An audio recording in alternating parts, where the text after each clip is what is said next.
Cameras are. Mic is live.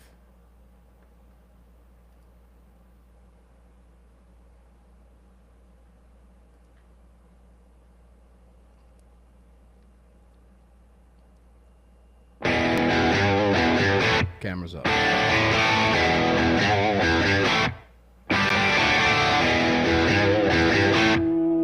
This is Armed American Radio's Daily Defense. Armed American Radio's Daily Defense, because they don't want me to, that's why I do it. Presented by X Insurance. X Insurance. From the SIG Sauer Studios. On the Patriot Mobile Platinum Microphone.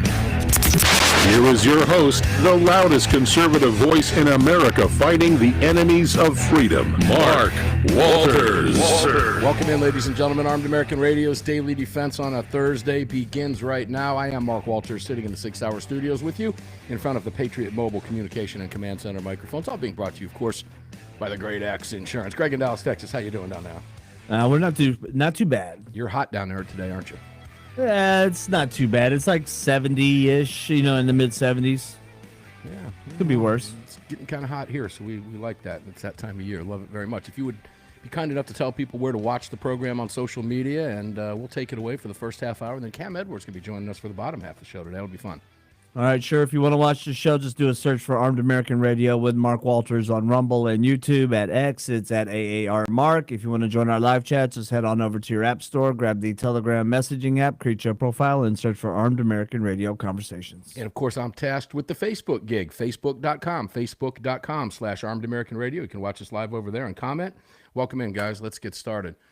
Oh, yesterday we ripped into Kavanaugh a little bit, but I think we're going to do that again today when Cam gets on the show. I can't wait to get his take on the Vanderstock case, that being the frame receiver ghost gun ruling from SCOTUS. A lot of extensive writing about that, some interesting takes about that out there. We'll talk a little bit about that. But, Greg, before I get cracking today, my wife drove down from Ohio today. You knew that. She was coming home after being up there for about 5 days, spending some time with some of her family up there. And she texted me a picture when she had stopped to get gas. And where was this in Kentucky? It was a little town called Dry Ridge, Kentucky. You ever heard of Dry Ridge, Kentucky? No, I have not. Nor have I. And I can't tell you how many times I've driven up and down 75. But apparently there's a little town up there kind of near a racetrack, and she wanted to get a cup of coffee, so she went into a place. We would give this place a big shout out, Beans Cafe and Bakery. Now, that's kind of fun. She thought that was kind of neat because we call our daughter Bean ever since she was born. That's her nickname. All her friends know her by that as well. So does most of our family. Just call her Bean. But when she got out to go in to get coffee, there was a big sign on the front door. And obviously, I can't show you the sign on the radio. I guess I could show it on camera. But the sign says, in big bold letters, "The exercising of your 2A rights is welcomed and expected." Now, that's a beautiful thing. Yeah, it's glorious. You don't see that a lot. You see nothing. In other words, around these parts, south of the Mason-Dixon line, where I sit, you rarely see no guns allowed signs. I think maybe Jared's and K Jewelers are, and I think Chuck E. Cheese, I remember. Those are the only three places I've ever actually physically seen a sign. Now, if you go to a Waffle House, and many of you been to a Waffle House, listeners, you go to a Waffle House, you're not going to see a sign on a door at the Waffle House that says no guns allowed.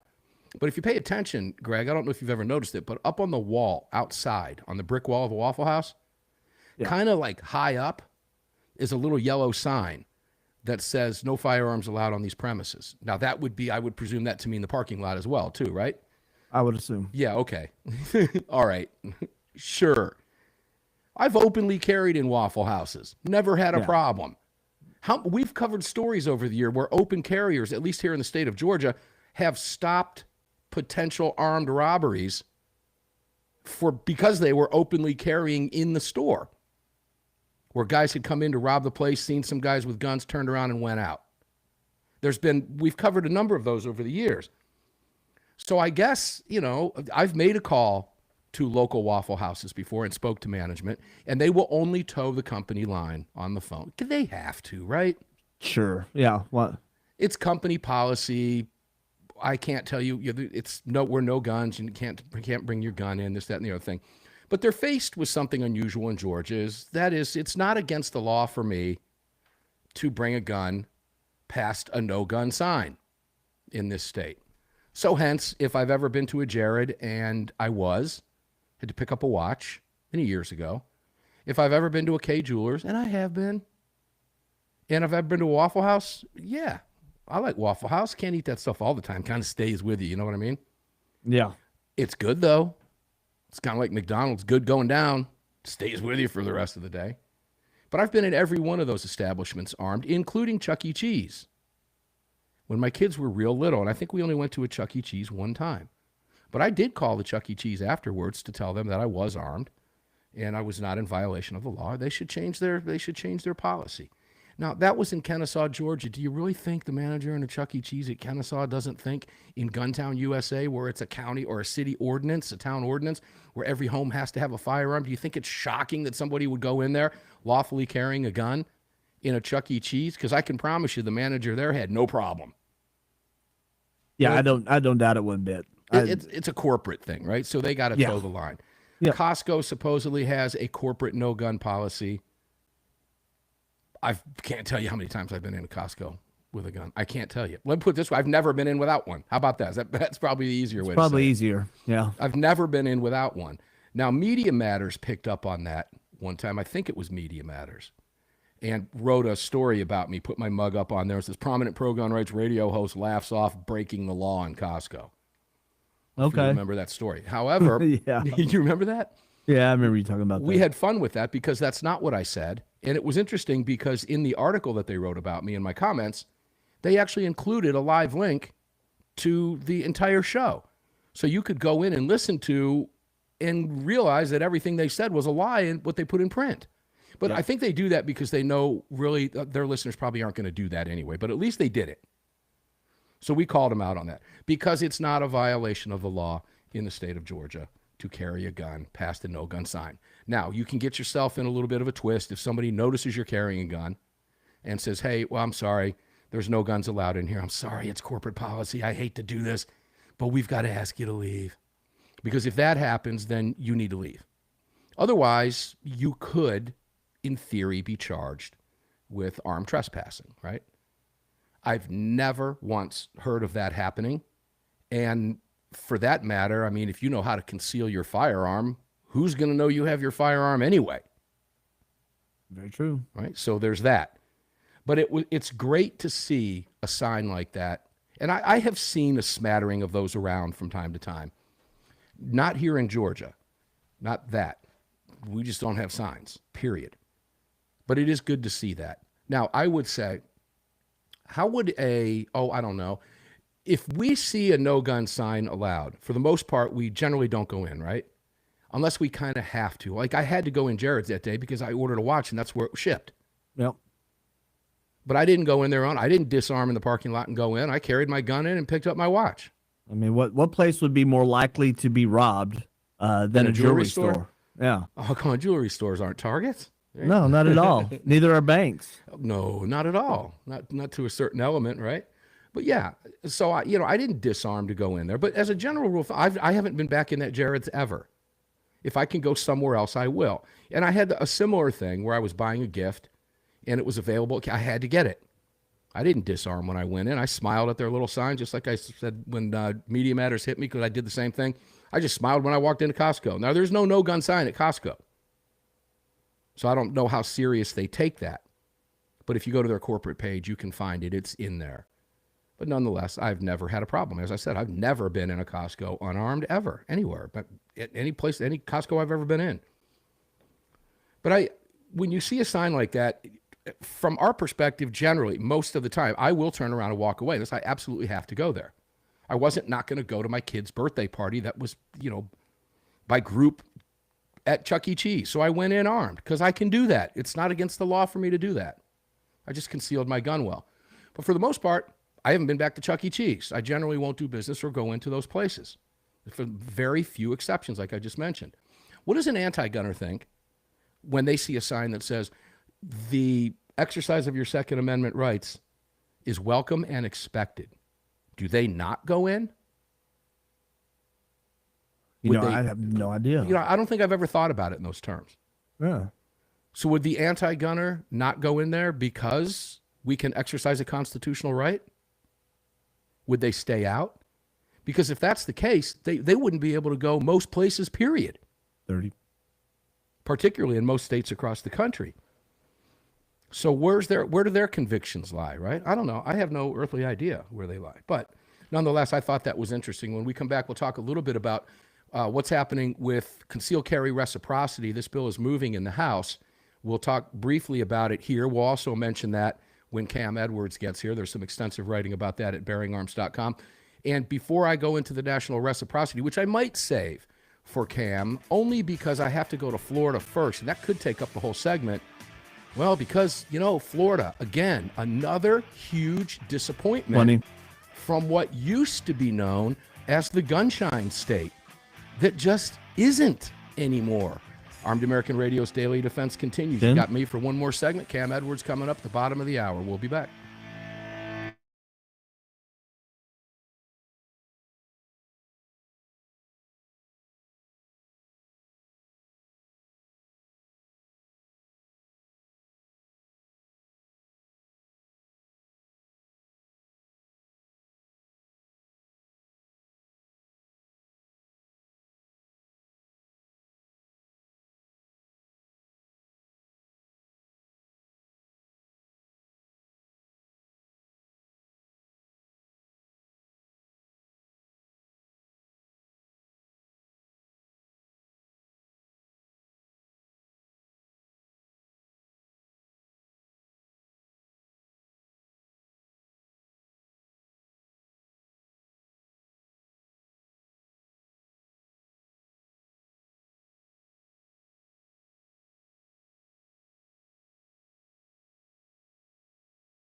The following segment of Armed American Radio's Daily Defense is being brought to you by Patriot Mobile. Visit patriotmobile.com/AAR and use the AAR promo code to get free activation today. Welcome back to the show. Yes, welcome back to the show indeed. Mark Walters filling your prescription for freedom today and every day here in the SIG SAUER studios on this Patriot Mobile mic.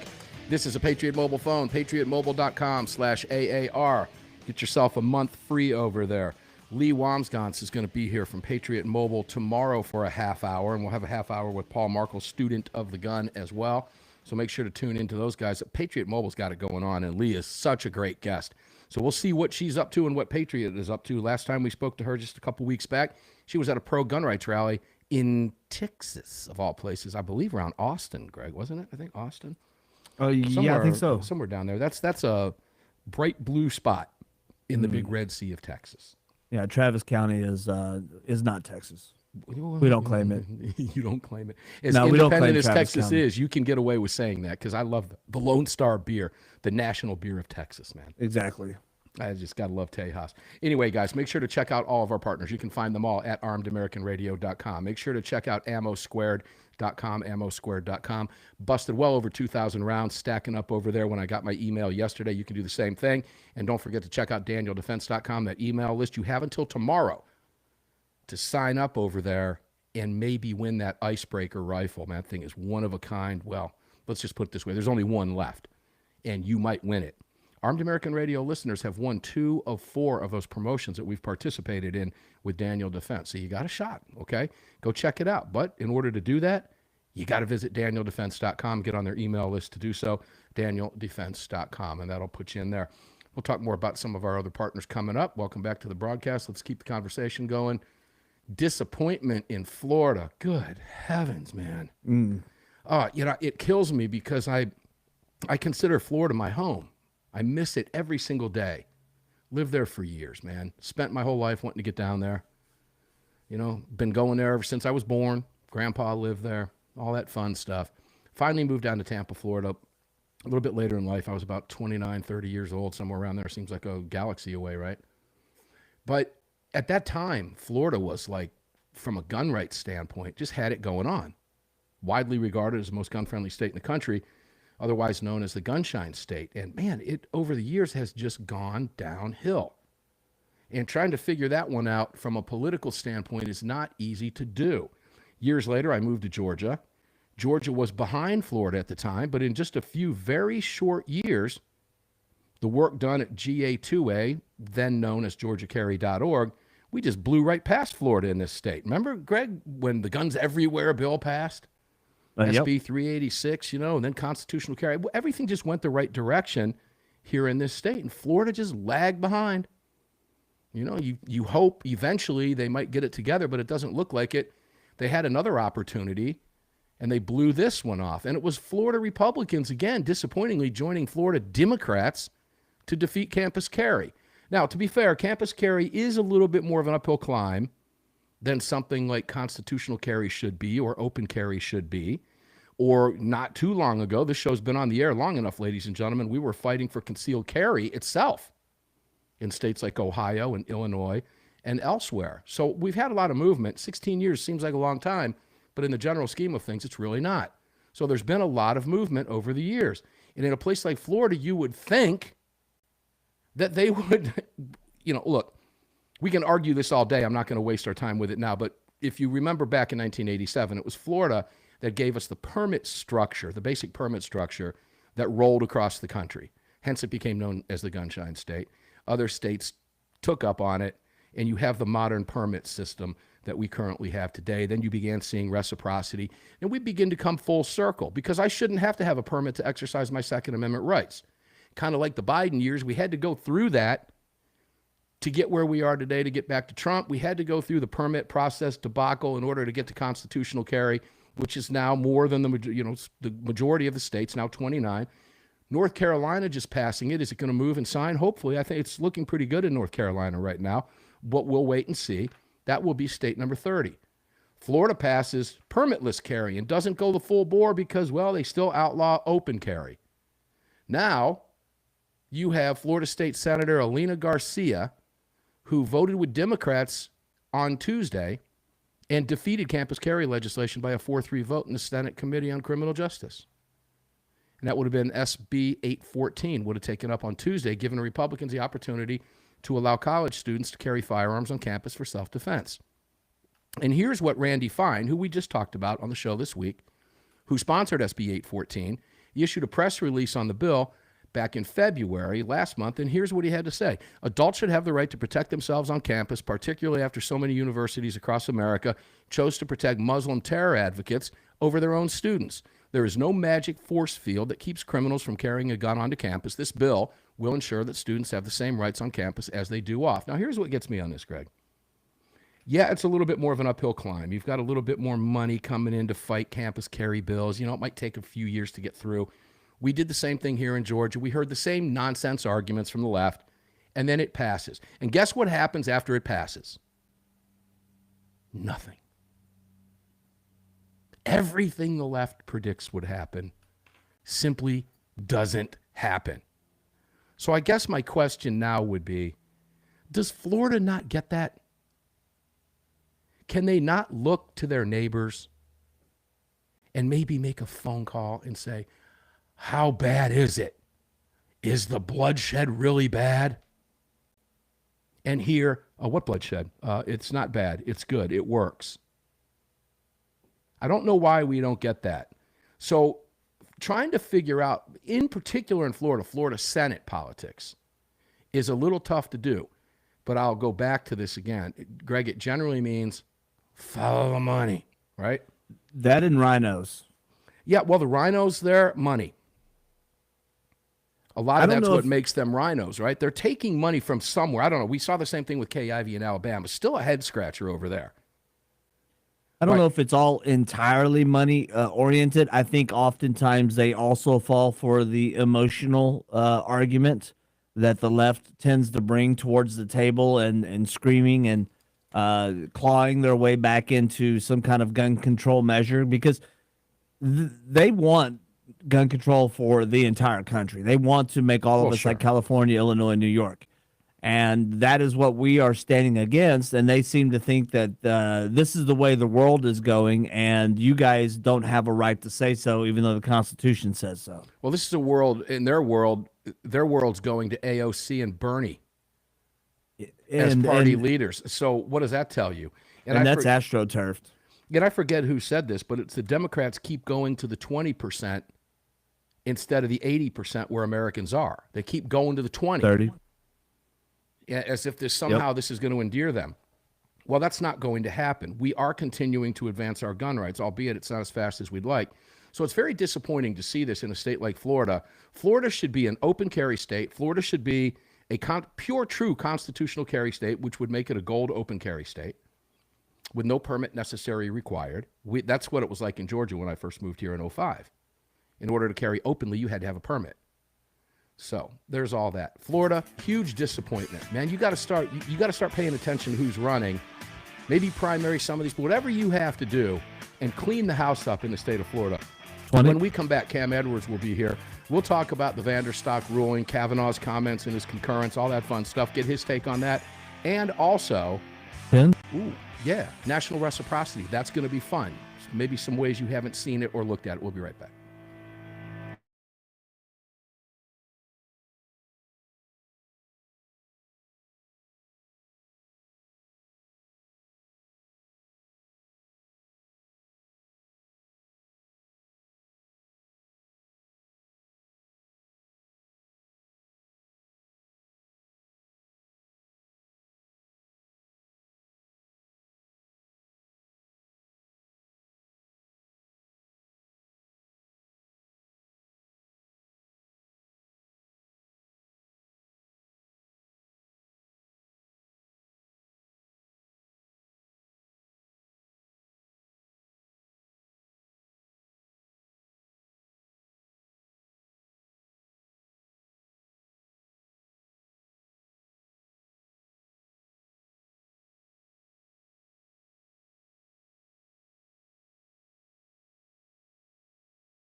Daniel Defense firearms are guaranteed for life, trusted worldwide, and designed, engineered, and manufactured right here in America.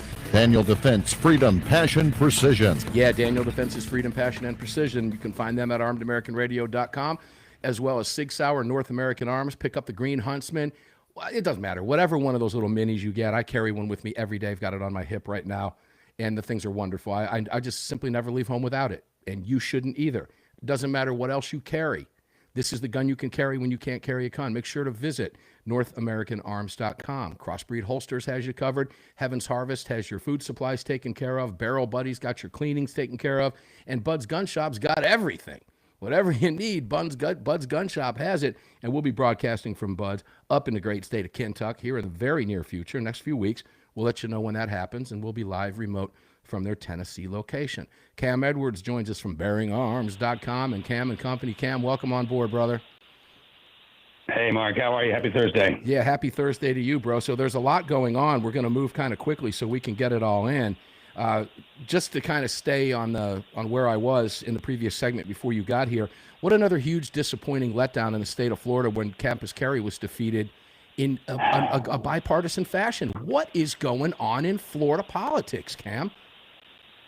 You know, it's not even just Florida politics. It's the Florida Senate. Yeah, that's it. Mark, yeah. Right? I mean, the House is are passing bills by wide margins, and then they go to the Senate.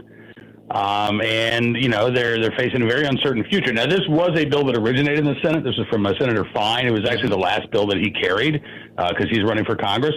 And what happened was apparently a couple of Republicans just weren't there for that committee hearing.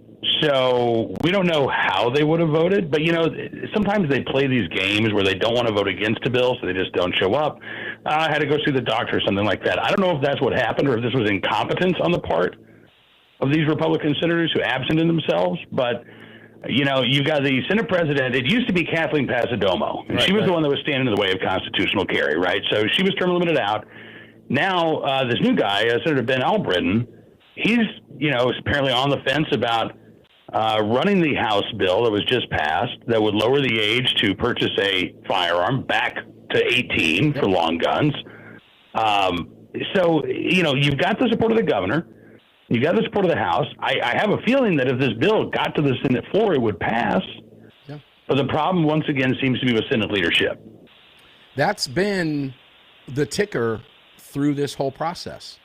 And this goes back to Florida politics going back for years, Cam. I can go back to the previous Florida Senate president back out of, I believe, around Broward or Dade County years ago. They've always had a problem in that chamber. Always. And, you know, let's not forget the open carry issue, the permitless carry, which isn't true constitutional carry because of the open carry. Right. The whole thing in Florida is just a mess. Now, I admitted at the outset of this show, campus carry is a little bit more of an uphill climb in legislative bodies, okay, but it shouldn't be with supermajorities and a governor like DeSantis who has made it clear to get him the bills, he'll sign it.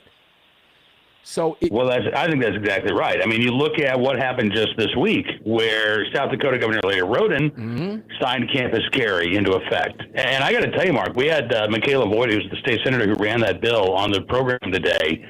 This is, I think, the cleanest version of campus carry that may be in the books anywhere in the country. Educate us. There are none of these carve-outs for large athletic events or large-scale gatherings.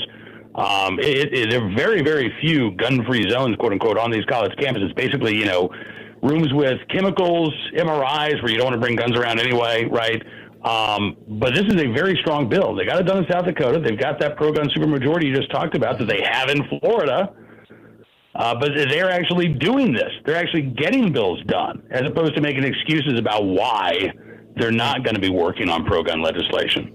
Yeah, well, you have an article up at Bearing Arms. Correct me if I'm wrong. I'm not looking at it, but I remember seeing it on one of my alerts that a pro-gun trifecta in South Dakota.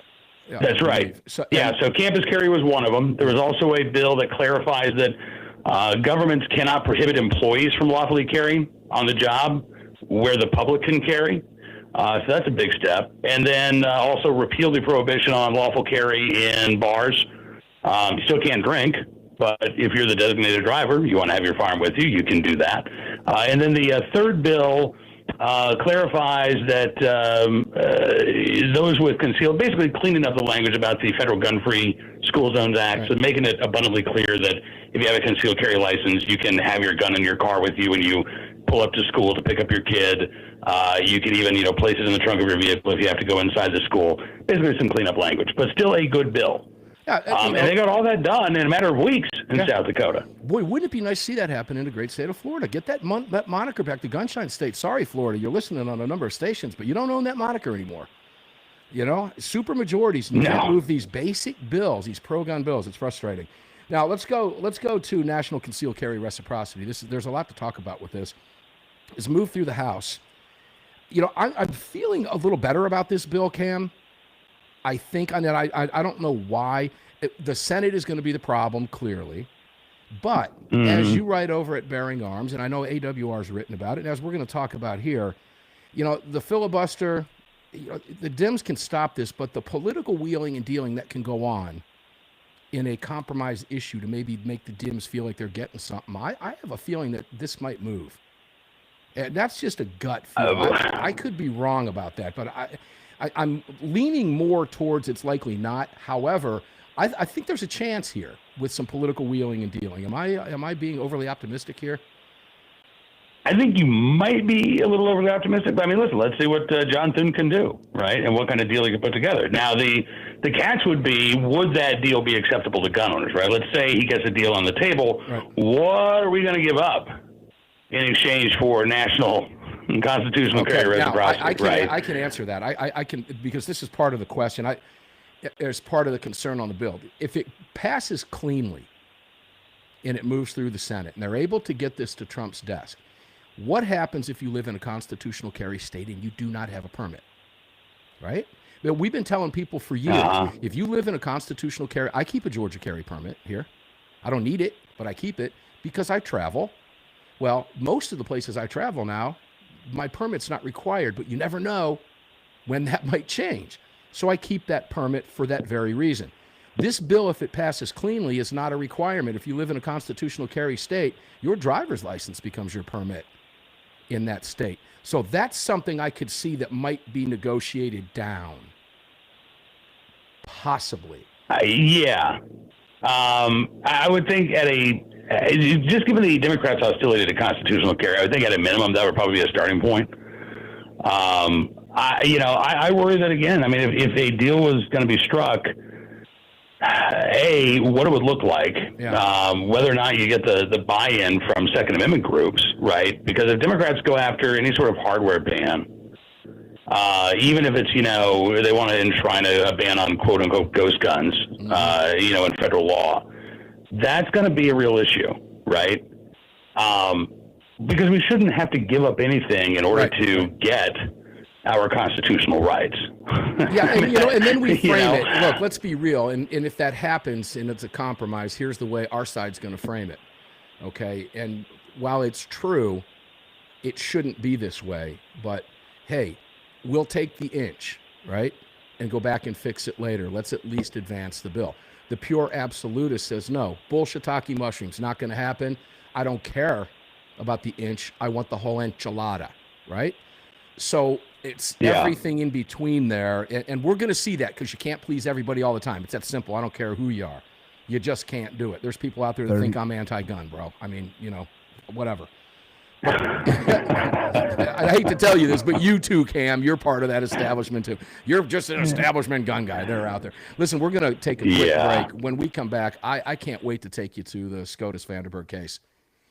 Cam and I talked briefly about this morning before the show. Kavanaugh's concurrence was astonishing, and the more I read it again yesterday, the more astonishing it became to me. And I couldn't read my way out of our analysis when we come back. I just didn't see any other way to read it. I tried to give the man the benefit of the doubt. But when we come back, we'll talk with Cam Edwards about that and what the fix is, because there's an easy fix to this case that can moot it just like that. Trump can do it with a pen, or have someone at the ATF do it with a pen, I think. We'll be right back with Cam Edwards. One more segment to go.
Daily Defense is being brought to you by Daniel Defense. Visit DanielDefense.com.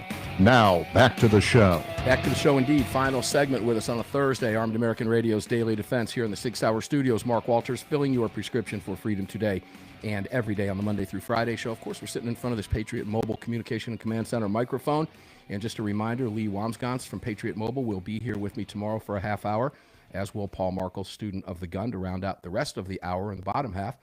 And, of course, all of this is being brought to you by X Insurance and all of our great partners. You can find them all at armedamericanradio.com. Have you picked anything up from MyPillow yet? Please do. Support them. Great products. Use the AAR promo code. You get whatever you see. I don't care what you're watching, what the promo code is. Just flip it for that AAR promo code, and guess what? Same discount, same deals. And it says, hey, Mike, thanks to you and your staff in Minnesota for supporting gun rights for all these years on Armed American Radio. So help them out. They could use it. And so could we. That's how we're here. Cam Edwards, BearingArms.com, and Cam & Company. Cam, it's always great to have you here. Let's shift gears over to the Vanderstock case. SCOTUS, oh, good heavens. Thomas's dissent, it was classic. It's classic Thomas. His dissent, I think, was longer than the majority opinion that was written by Gorsuch, which has a lot of holes in it. Kavanaugh, will go there in just a minute because I do want to focus on his concurrence. I don't even know why he bothered writing that. I don't know what his purpose for that was, but we'll get your take on that. But what's your overall opinion on this ruling, right out of the box? Well, I'm disappointed, obviously. We saw the court, I think, make the correct decision in Cargill in concluding that, a bump stock is not a machine gun. But I think that they're giving, Justice Thomas said, they're giving way too much deference to the ATF to decide when a firearm is a firearm. The court basically said, well, there's some line. It hasn't always been, what it is now, but nobody really disputes that the ATF, there's some universe, right, where a incomplete firearm is seen as a readily converted. So really the question is just where does that line fall? And they said this is fine. It's a pretty narrow ruling because they didn't say what that line is, Mark, right? So if the old standard was 80% frames and receivers, well, what about 60%? Right. What about 50%, right? So it's narrow in that respect. They also said that, this was a facial challenge, although Thomas disputed that, meaning that there's basically no circumstance under which this law, or this rule, would be valid. They said that you can still raise as-applied challenges. So this may not be the end of the litigation over the ATF rule, which gets us to your point. Is that litigation going to be mooted by the Trump administration repealing this rule? And I got to be honest with you, Mark, I'm disappointed that we did not see an announcement yesterday. I'm glad you brought that up. When the Supreme Court made their decision, I'm really disappointed. We did not hear from Pam Bondi saying, we are moving to repeal this rule. Kash Patel, we are going to be publishing in the Federal Register a formal repeal of this rule. Why didn't we hear that from the Trump administration yesterday? Let's take that another step. This is where Trump's going to get himself, and I hope he's paying attention to this. I really do, Cam. Because let's go back to bump stocks in the first administration, which eventually became the Cargill case, which eventually was won at the Supreme Court. But it took us those years to get there. And, of course, I know you've likely talked to Michael Cargill. I have a number of times. I mean, this guy's the real deal. All right, so that case was decided correctly. And you have the Administrative Procedures Act. There's a lot going on behind the scenes here with this stuff, ladies and gentlemen. But nonetheless, Trump got himself in trouble for that because why? It was under his first term. And he made it clear himself that he wanted to ban the bump stocks. And he was, again, to go into the weeds, he got that statement from the National Rifle Association, which green-lighted him, I believe, to do that because it was at the time pretty much an obscure piece, right? Most people didn't even know what it was. And then all of a sudden it's all over the national news and everybody's got the whole bump stock thing. Trump let that happen. He got his panties in a wad. He got in a lot of trouble over that. This could be the same thing because there's going to be a lot of folks on our side saying exactly what you just said, myself included. Why? I mean, fix the problem. Why didn't you you could fix the problem right away? How long does it take to review the decision before you go and say, hey, look, I'm not going to let myself get in trouble?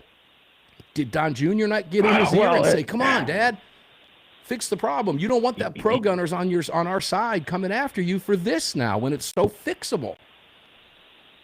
Absolutely. And let's not forget, I mean, Trump on the campaign trail said that he would undo Biden's rules the first week, if not the first day. That's what he said. Well, we're almost 3 months in, and we have not seen the formal proposal of the repeal of any of these policies.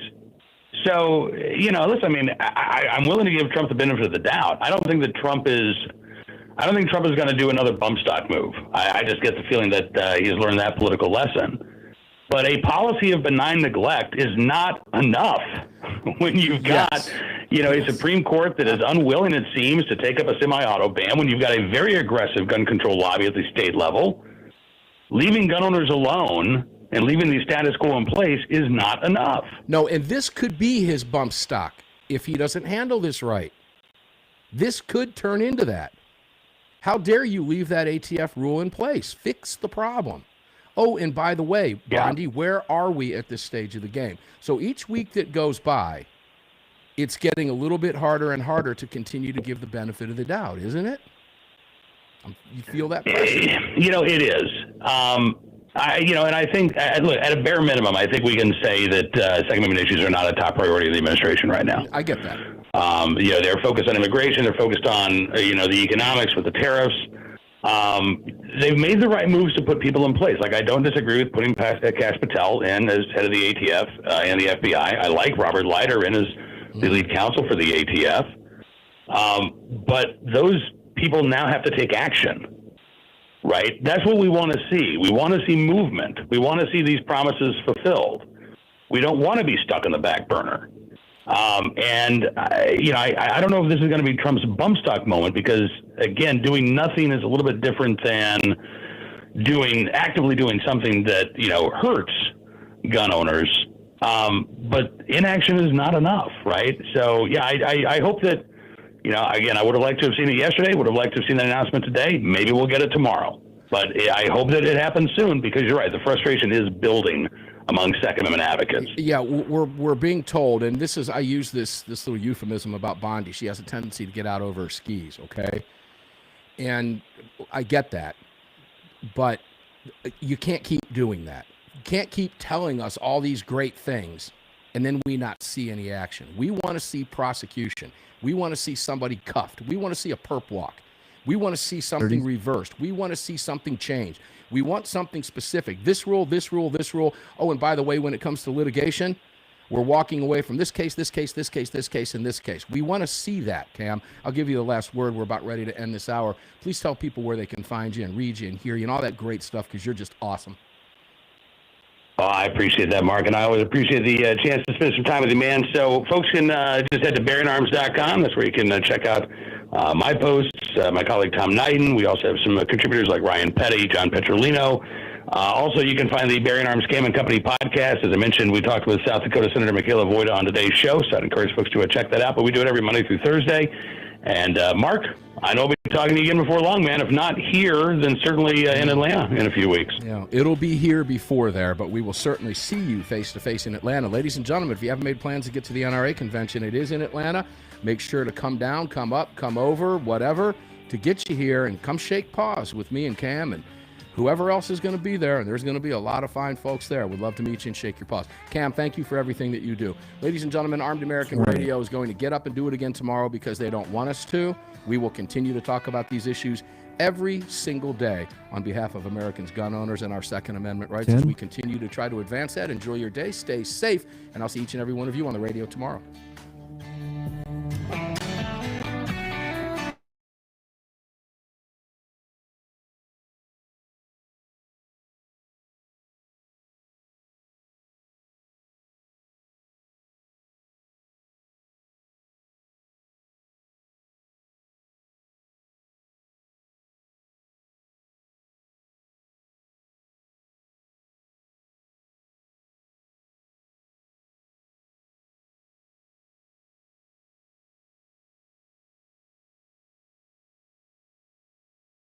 All right, guys, thanks for jumping in with us today. Always fun to have Cam.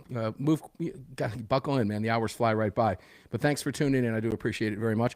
Please like and share the posts. Please repost them if you're on X, formerly known as Twitter. If you're on Facebook, share the post. Please help us take our social media back. We are growing.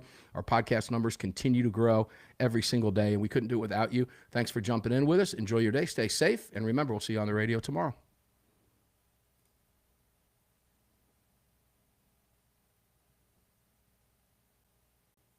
All right, that's a wrap.